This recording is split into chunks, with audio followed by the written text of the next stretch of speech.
امروز که خبر فوت این دختر بیگناه رو شنیدم گفتم خوش به حال اونایی که سندرومن، اوتیسمن. به زعم ما اونها کم دارن، ولی والله که ماها کم داریم. ماها از انسانیت، از رحم و مروت ماها کم داریم.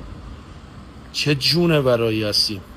خوش به حال اونایی که کورن، کرن، نمیشنون، نمیبینن ما داریم صبح تا شب با هم دیگه چی کار میکنیم. به والله به والله به والله خیلی بیرحمیم. هرچی هم بلا توی روزمرگی همون سرمون میاد حقمونه، نندازیم گردن کسی دیگه. از زیاده خواهی، از اینکه نمیتونیم جلو هوای نفسمون رو بگیریم، هر کیمون یه جور. چی کار داریم میکنیم با خودمون؟